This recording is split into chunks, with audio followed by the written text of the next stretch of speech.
Hey there everyone, welcome to my end of June 2024 update. Got a few things to touch base on, so let's get started. First of all, Poulan Pro 4825. It's nearing completion. I'm in the middle of, or near the end of, doing a transaxle swap on this machine. Factory, this machine was an automatic. Whenever I got it, it had a bad transaxle. I swapped in a manual. Now I swapped it back to an automatic. All that's really left to do on this is the belt, the brake arm, and a locking collar for the shifter. Really not that much left to do, and this machine will be ready to go. I've already installed the new belts on the deck. It should get a new mule belt. Am I going to replace the mule belt?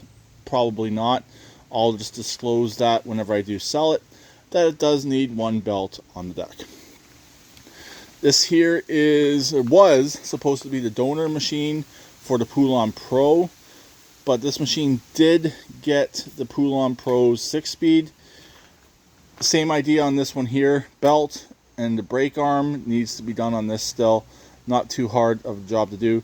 Basically, I swapped the parts between the two machines and we're good to go. Now comes the bad news. This is the transaxle that came out of the Green Craftsman. This one was supposed to go in the Poulan Pro, but as you can see, it has a stuck tire. I probably could have got it off if I would have ground down the end of the shaft a bit more, for the drive shaft, the axle shaft a bit more, but it is currently stuck. This transaxle isn't the greatest to begin with anyways, so this one here will be going in this machine right here. This is the Hoopty Yard Pro runs. It will drive, but it's a Hoopty. So this transaxle here will be going into this machine right here, and this transaxle that was in this machine went into the Poulan Pro. There was one minor difference. Since this is an older chassis, the Poulan Pro is a newer chassis. I did have to swap the front right hanger bracket. It was slightly different between the two models. As you can see, this one here is a step through design.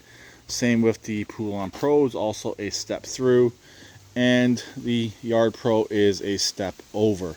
So this transaxle right here will bolt up into the Poulan, or up into the Yard Pro without any issues once I put that front bracket on. Yes, it will be a bit of a pain to get it in there with the back right tire still on it, but it's not that hard to do. Basically, the hardest job will be is putting that back plate back on. So that's pretty much everything with this stuff right here. Nothing's really changed. In the engine test stand, that is the 15 horse that came out of the Ariens, since we did end up repowering the Ariens. So that engine there is just covered up because we've been getting some pretty nasty weather the last little while. I don't want that engine to get swamped. Moving on to the Ariens, it's 100% ready to go. It has been repowered with a Briggs 21 horse single cylinder, pressure lubricated, runs beautifully, works perfect. Overall, good machine. I did end up having to make these little nuts for the top here. I'll show you when I get this one off what I end up having to do. Nobody could get these. I did order them on eBay, but they got lost in the mail. So I got these ones right here, which were snap-in ones, but obviously this is a screw-on design. So I got a nut, drilled a hole, and JB welded it in place, and they work perfectly fine. Since I already had these, I ordered these from the parts store. They were wrong, couldn't return them, so I ended up adapting them and making them work. Luckily, I did get a refund from eBay, so I wasn't really out any money, just out a little bit of time. Here is my Kuma four-wheeler, unknown year. This starts, runs, and drives. It needs an oil change pretty desperately. It has milkshake in the oil, but the plan is I'm going to put some good used oil in it, fill the cooling system up with coolant, and hopefully it doesn't mix. I just want to make sure before I put fresh oil in this that there's no blown head gasket or any other issues that's making it get coolant or water in the oil. Because currently it's full of a milkshake. So that's the plan for this at the moment. It's got a brand new battery.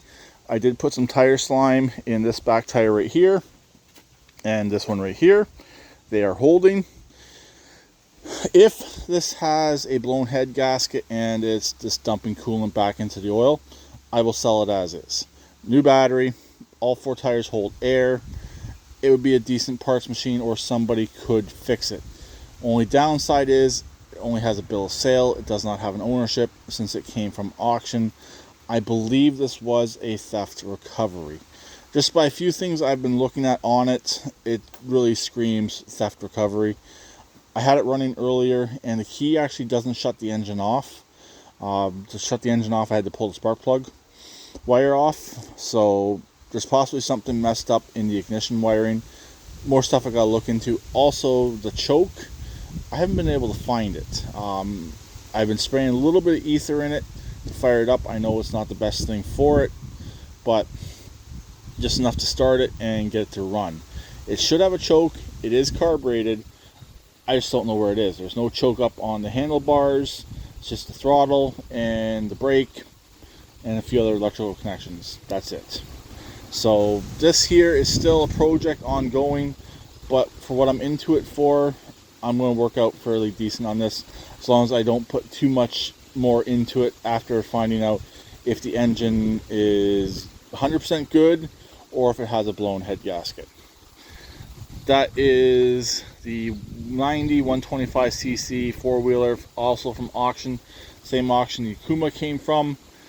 I have not done anything with that.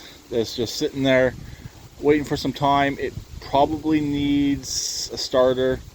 Will I fix it? We'll see. It's okay, but it's nothing special on that one there. It's only a forward. It doesn't have reverse. So really, it's only worth a few $100 the way it is. So it's not an overly nice four-wheeler. And we all know what's underneath this cover. Racing mower. I have plans to get back onto this. Will it happen? I hope so. I wouldn't mind starting that engine and hearing that engine run for a bit. Has a 12.5 V-twin in it. Sounds very nice. It's a very nice sounding engine. So maybe get the engine running again. It needs electrical. The whole rear end taken apart. I have internal bearings for the rear end that should be installed. So the whole rear end has to come apart on this to have those bearings put in. I think that's just about it. It's to the point it will actually run and drive, but it just needs to be taken back apart and really everything, make sure it's all tight, make sure it's greased, make sure it's lubricated, and then put back together. But yeah, it's almost there, but it's not almost there. It probably has a good about 6 hours of work into it, as long as nothing happens, to actually get this finished up and make it good to go. But again, it's one of these projects. It's not important, so it's a toy. It's other stuff comes first before working on this. And yeah, that's how low it sits. My foot just fits underneath the front bumper. It's been chopped, channeled. It is a pro class racing mower. For those of you who don't know what this is, I'm not going to uncover it. It has no hood on it. The hood's in the other shed. The engine has a bucket over top to keep any moisture out of the engine. It's a Briggs Vanguard in it. It's got a 6-speed manual, obviously, in the back. It's got lengthened axles. It's got hydraulic brakes. It's a really, really nice setup. It's got tether kill switches. You name it, it pretty much has it. So it's a project, but it's something I've been working on for almost 3 years now, or going on 3 years. It'll be 3 years in October, I believe. So yeah, it will be 3 years in October. So it's not top priority, but it's here. It's going to get done. It's not important. Nothing in here has really changed. Unfortunately, I had an issue with the zero turn. One of the transaxles in the extreme heat we had a couple weeks ago was kind of acting funny, but it seems to be good now, so it's all good to go. The other Kuma four-wheeler, nothing wrong with it, it's good to go. This here is the Allis-Chalmers. It's almost ready to sell. I just want to make sure my zero turn is still healthy and happy, so I'll cut the grass with the zero turn once more, and then this here can be listed for sale. Oil's been changed, everything's been done on it. I don't know if I did the spark plugs on this yet or not. I may have to do them, but everything else has been done on this and it's ready to go. Okay, last two items in this video. The Free Craftsman and the little portable generator that I just recently got from auction. Let's talk about this first. I have just about everything to clean this up and hopefully get the engine running correctly, as long as it does not need a complete carburetor. I'm hoping it doesn't. So the plan with this is to try and get it running and hopefully shock the generator head and have it come back to life. I'm not into this for very much. For everything I bought last time at auction, I'm into it for less than $100. So if I can sell this for $200, I'm golden. So the cart is a decent cart. The engine does run, and it runs pretty good. It's just making it run for an extended period of time on its own fuel supply.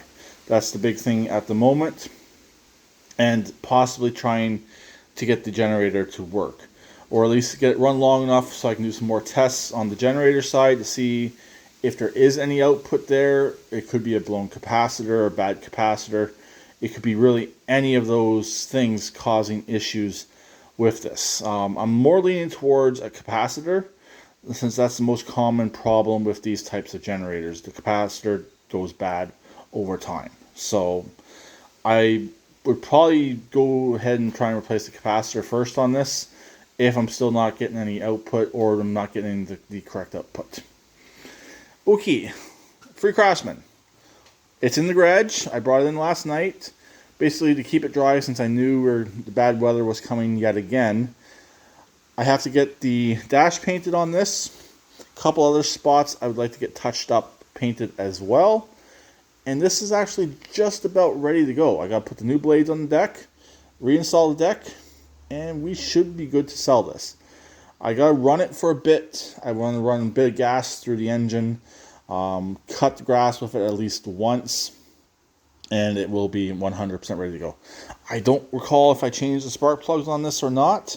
So if I didn't, they need to be changed. The oil's good. Air filter's been done. Oil filter's been done. Fuel filter's been done. It's almost there. I got to repair the seat as well. I got some Gorilla Tape just to do some repairs on there. I did repair it previously before this was my machine for the lady who owned it. Right here. Right here. This patch here is fine. This patch here is fine. It's more this one right here. It's the typical Craftsman spots where they rip. Right side's fine, since you primarily get off on the left on these machines. And like I said, the dash just has some rust spots that should get cleaned up. So then this machine here will be ready to go. And there's one dust cap that needs to be replaced on the front left tire. And that's it. So I've not really done much to this. Yes, the engine that was in this did go in the Poulan Pro, but this one here originally identified as a 19, but we did some switching around and it re-identifies as a 22. So these engines are pretty much all the same in that power bracket. It's just the number that they put on them, and the carburetor, and that's slightly different. There's not really much other things that are different. It's more when you get into the smaller engines, there's a fair bit of difference between them, like the actual cubic centimeters of the engine. These V-twins like this, they're all pretty much the same. So that's pretty much it for the end of June update. I think I've covered everything that needs to be covered, and we should be good to go for yet another month. So talk to them later. Please keep it redneck like always, and please subscribe and comment.